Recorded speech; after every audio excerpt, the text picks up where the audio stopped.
Hello guys, आपकी इस छोटी सी राइटर से एक छोटी सी गड़बड़ हो गई थी। आज जो एपिसोड अपलोड हुआ है ये एपिसोड 1 के आगे का पार्ट है जो शायद गलती से रिकॉर्ड नहीं हो पाया और एक लिसनर ने मुझे ये बात बताई। सो आप लोग एपिसोड एंजॉय करिए और एप 71 के आगे के एपिसोड कल मॉर्निंग में अपलोड हो जाएगा।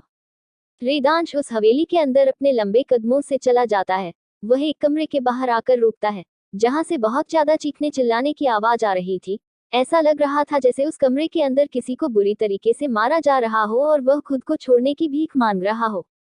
वो उस कमरे का दरवाजा खोलकर उस कमरे के अंदर चला जाता है और वहां रखे किंग साइज चेयर पर एक पैर के ऊपर दूसरा पैर रखकर बिल्कुल रॉब के साथ बैठ जाता है। वही सामने एक आदमी घुटनों के बाल बैठा हुआ था जिसके हाथ पीछे कमर में जंजीर से बंधे हुए थे। उसको बहुत ही बेरहमी से मारा गया था और अभी भी मारा जा रहा था। उसके पूरे बदन से खून निकल रहा था। पूरे बदन में सिर्फ जख्म ही जख्म थे जिनसे खून बह रहा था। वह कोई और नहीं अर्नब दास गुप्ता था। वह वेदांश को देखते हुए दर्द भरी आवाज में बोलता है, तुमने ये बिल्कुल भी अच्छा नहीं किया ठाकुर, इस गलती का हर्जाना तो तुम्हें भुगतना ही पड़ेगा। उसकी आवाज में तेज अभी भी बाकी था। वेदांश उसकी बात सुनकर जोर जोर से हंसने लगता है। हाँ हाँ हाँ, उसकी हंसी बहुत ज्यादा डरावनी थी जो उस पूरे कमरे में गूंज रही थी। एक पल के लिए अर्नब दास गुप्ता भी सहज जाता है। उसका शरीर पूरा खून और पसीने से लथपथ था। वेदांश गुस्से में अपने दांत भींचते हुए बोलता है, हरजाना। हाँ हाँ हाँ, वो दोबारा हंसने लगता है। उसका चेहरा एकदम सदक हो जाता है। ऐसा कोई आज तक पैदा नहीं हुआ जो वेदांश ठाकुर के सामने खड़ा हो सके और तुम उससे हट जाने की बात करते हो। Interesting, very interesting. तुम्हें पता है तुम्हारे बेटे का क्या हाल हुआ है? अरे तुमको पता कैसे होगा, तुमने थोड़ी ना देखा है अपने बेटे को। लेकिन कोई बात नहीं, हम बहुत दरिया दिल हैं। हम अभी दिखाते हैं तुमको तुम्हारा बेटा। इतना बोलकर वह अपने पॉकेट से फोन निकलता है और उसमें एक वीडियो चालू करके अर्नब दास गुप्ता को दिखाने लगता है। जैसे जैसे वह वीडियो आगे बढ़ रही थी, अर्नब दास गुप्ता का पूरा शरीर एक बार फिर पसीने में डूबता जा रहा था। वो डर के मारे वेदांश को देखने लगते हैं जो अपने इमोशनलेस चेहरे से उन्हें ही देख रहा था। उस वीडियो को देखते देखते वो वहीं बेहोश हो जाते हैं। उस वीडियो में अर्नब दास गुप्ता के बेटे का फुटेज था जिसमें गांव के लोग उस पर पत्थर मार रहे थे और एक फुटेज में चील कौवे उसके बेटे की काश को नॉक नॉक के था रहे थे।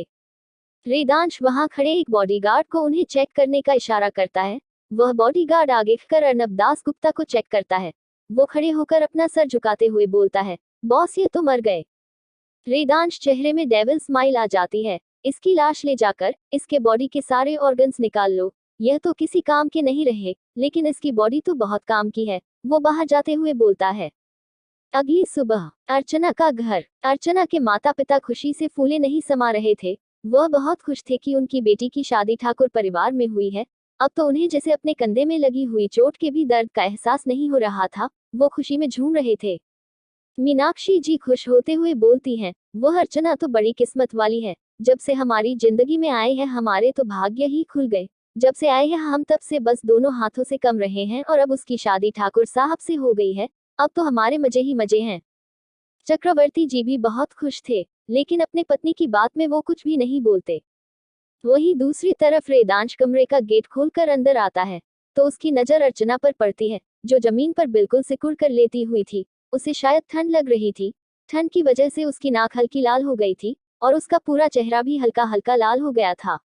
अर्चना को ऐसे देखकर वेदांश के होठों में एक पल के लिए मुस्कुराहट आ जाती है और अगले ही पल वो गायब भी हो जाती है। वेदांश उसे अपनी बाहों में उठा लेता है और अपने लंबे कदम बाथरूम की तरफ बढ़ा देता है। बाथरूम में ले जाकर वो अर्चना को एक झटके में छोड़ देता है जिससे वह सीधा बाथटब के अंदर छपक की आवाज के साथ गिर जाती है और उसके अंदर से आवाज निकलती है, कोई बचाओ हमें, बचाओ, बाढ़ आ गई, बचाओ हमें। वो लगातार बोले जा रही थी। वह अपनी आंखें ढंग से खोलती है। वो वेदांश को अपने सामने खड़ा देखकर उसकी तेज चीख निकल जाती है, जल्दी फ्रेश हो जाओ, हमें जाना भी है। कुछ लफ्जों में अपनी बात बोलकर वह वहां से निकल जाता है। उसके चेहरे में इस वक्त कोल्डनेस बरकरार थी। अर्चना बस उसे जाता हुआ ही देख पाती है और उससे कुछ बोल नहीं पाती। वो खुद से ही बोलती है, यह खड़ूस समझते क्या है अपने आप को, बस अपना ऑर्डर दिया और चलते बने। फिर खुद से बोलती है, अर्चना बेटा जल्दी से नहा ले, पता नहीं ये खड़ूस आगे क्या करते हैं। थोड़ी देर बाद वह दरवाजे का गेट खोलकर अपने छोटे से सर को उस दरवाजे से बाहर निकलती है और अपनी नजरें रूम के चारों तरफ दौड़ाती है जहां उसे वेदांश कहीं भी नहीं दिख रहा था। वो गेट बंद कर गेट से टिकर गहरी सांस लेते हुए खुद से ही बोलते हैं, दुर्गा माँ बस वो खड़ूस यहाँ नहीं है। वह एक नजर खुद को देखती है। उसने इस वक्त पिंक कलर का बाथरोब पहना हुआ था, जो उसके घुटनों तक आ रहा था। नहाने की वजह से उसकी गोरी स्किन और गोरी दिख रही थी। उसका चेहरा हल्का गुलाबी हो गया था, उसकी नाक गुलाबी हो गई थी। कोई उसे इस हालत में देखे तो उससे प्यार करने लगे। उसका चेहरा जैसे और भी ज्यादा ग्लोइंग लग रहा था। वह बिना मेकअप के भी बहुत ज्यादा खूबसूरत लग रही थी। अर्चना दरवाजे को खोलकर बाथरूम से बाहर निकलती है। वह अपने बाथरोब को अभी भी बार बार नीचे की तरफ खिसका रही थी। तभी उसके कानों में रेदांश की कड़कती आवाज पड़ती है, ऐसे घसीटने से वह बड़ा नहीं हो जाएगा, हाँ फट जरूर जाएगा। रेदांश की आवाज सुनकर उसकी आंखें तो फटी की फटी ही रह जाती है। वो एक जगह जम जाती है। वो खुद से बोलती है, यह यहाँ कब आए? अभी तो यह नहीं थे। क्या यह कोई बेताल है जो अचानक से यहाँ प्रकट हो गए?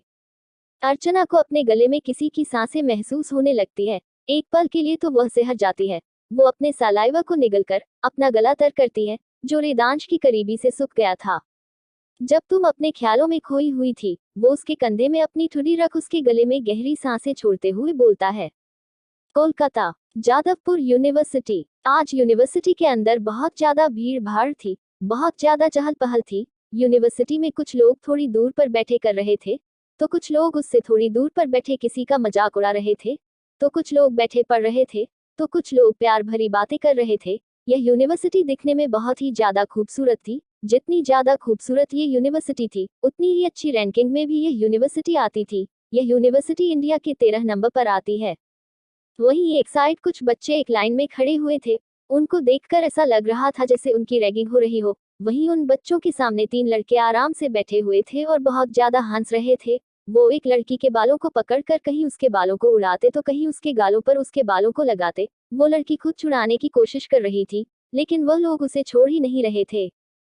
थोड़ी देर बाद वो लोग उस लड़की को छोड़ देते हैं। अब उस लड़की के पीछे खड़ी लड़की की बारी आती है।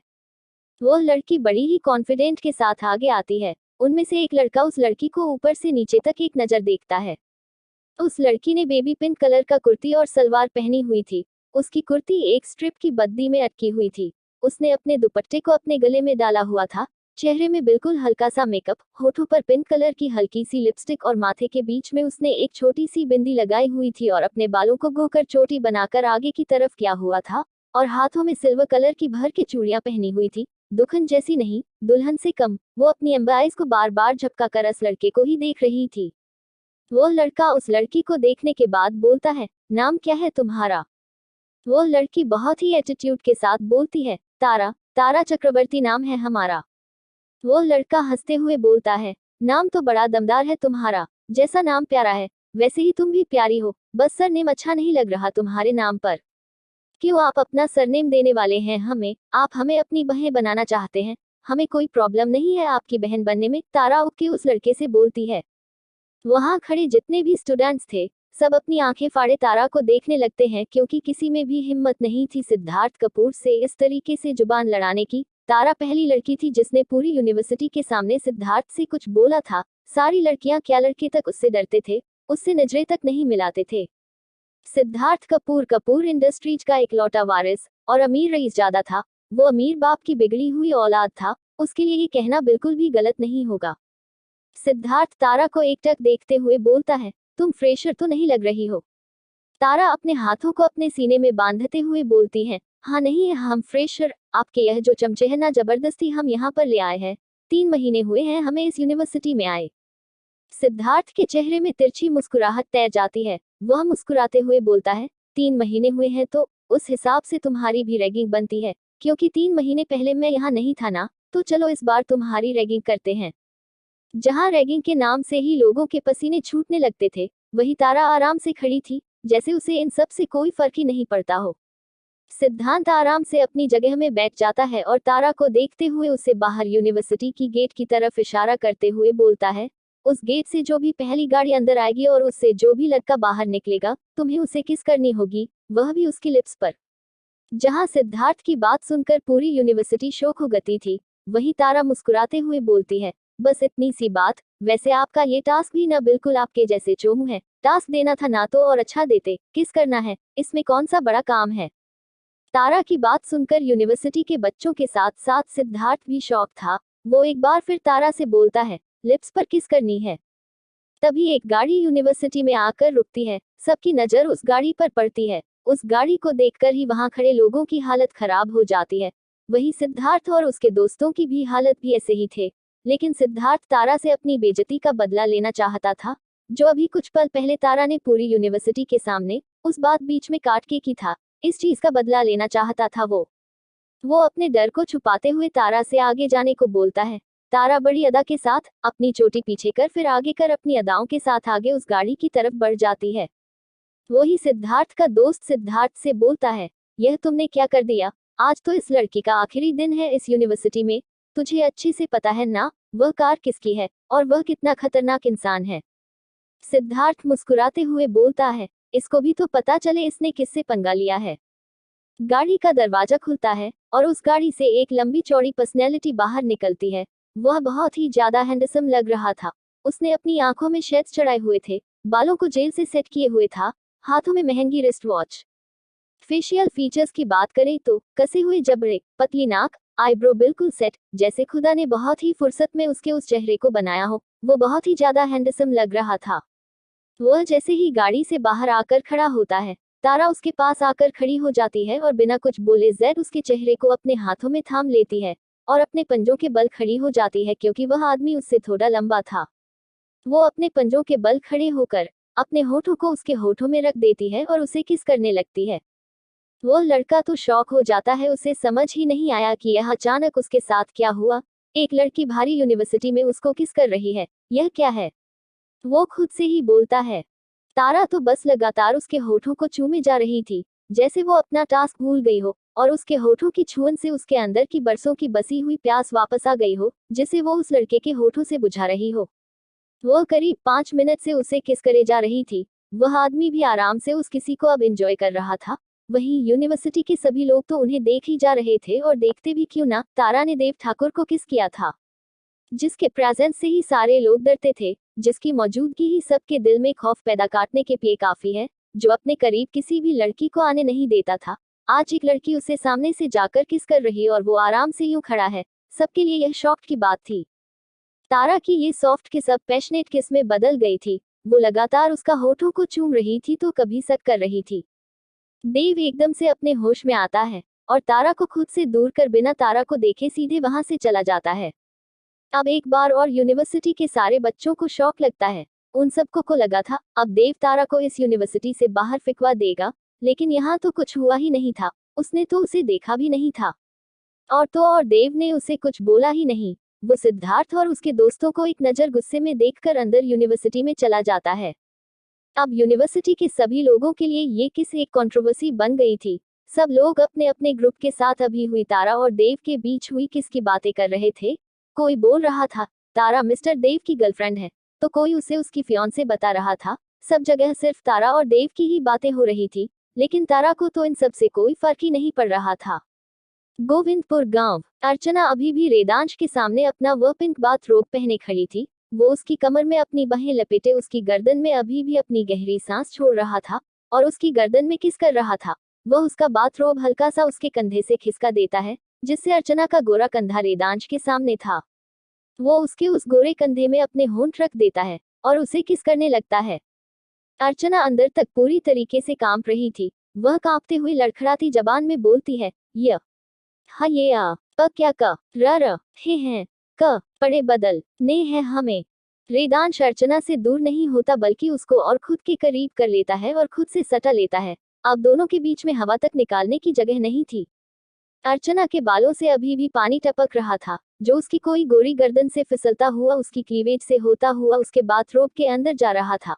वो एक झटके में अर्चना को अपनी तरफ घुमा लेता है और अपना एक हाथ उसकी गोरी कमर को रखकर उसे बिल्कुल अपने करीब कर लेता है। उसकी नजर अर्चना के गर्दन पर पड़ती है, जिससे पानी फिसलता हुआ उसके क्लीवेज से होता हुआ उसके बाथरोब के अंदर जा रहा था। रेदांश अपने होंठ अर्चना की क्लीवेज के पास रख देता है और वहां अपने होंठ चलाने लगता है। वो पानी की बूंद को अपने होठों से लिख कर लेता है। अर्चना तो उसके हर एक मूवमेंट से सिहर रही थी। वह खुद को छुड़ाने की नाकाम कोशिश कर रही थी, लेकिन रेदांश उसे छोड़ ही नहीं रहा था। तभी रेदांश के फोन की बीप बजती है, जिसे वह अपना पॉकेट में अपना एक हाथ डालकर अपना फोन बाहर निकलता है। लेकिन अभी भी उसने अर्चना को नहीं छोड़ा हुआ था। उसकी पकड़ अर्चना की कमर में मजबूत थी। वो अपने फोन में आए मैसेज को देखता है, जिसे देखकर वो अर्चना को वही छोड़कर कड़क आवाज में बोलता है, जल्दी रेडी हो जाओ। अपनी बात चंद शब्दों में बोलकर वह वहां से चला जाता है। वेदांश अर्चना की सोच से बिल्कुल परे था। वह पल में शोला तो पल में माशा बन जाता था। वेदांश कभी उसके साथ सॉफ्ट होता, उस पर प्यार बरसाता, तो कभी इतना रूड और कोल्ड तरीके से उससे बात करता। अर्चना खुद से ही बोलती है, हमारे पास तो कपड़े ही नहीं है, मैं क्या करूं, मैं क्या पहनूं। तभी उसकी नजर बेड में जाती है, जहां पर रेड कलर की जॉर्जेट की साड़ी रखी हुई थी और वहीं पर रेड कलर की ढेर सारी चूड़ियां और कुछ ज्वेलरी और मेकअप का सामान रखा था। अर्चना वह साड़ी को बेड से उठाती है और बाथरूम के अंदर चली जाती है। थोड़ी देर बाद अर्चना बाथरूम से बाहर निकलती है। उसने अपने ब्लाउज को खूब कसके पकड़ा हुआ था। उसने अपनी साड़ी तो पहन ली थी, लेकिन उससे ब्लाउज की डोरी नहीं बन रही थी, जिस वजह से वो बिना डोरी बंधे ही बाथरूम से बाहर निकल आई थी। वो शीशे के सामने खड़ी हो जाती है और फिर से ब्लाउज की डोरी बढ़ने की कोशिश करती है। उसके हाथ अब दर्द करने लगे थे।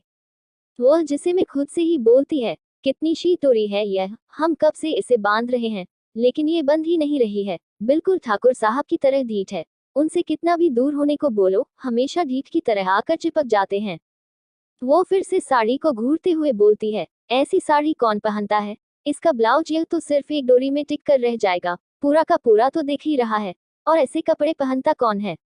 शहरी लोग पहनते होंगे ऐसे कपड़े, हम नहीं पहनना। ठाकुर साहब को कम से कम यह देख तो लेना चाहिए था कि हम कैसे कपड़े पहनते हैं और यह कैसी साड़ी उठा लाए है। साड़ी तो चलो हमने जैसे तैसे पहन ही ली, पर यह ब्लाउज, एक तो एक डोरी का, ऊपर से बंद भी नहीं रहा है, ऊपर से पूरी की पूरी हमारी कमर और पीठ दिख रही है। अजीब लग रहा है हमें, हमें शर्म आ रही है। वह खुद से ही बातें किए जा रही थी और अजीबोगरीब से मुंह बना रही थी। उसे यह भी होश नहीं था कि वेदांश कब से उसके पीछे खड़ा उसकी सारी बकवास सुन रहा है।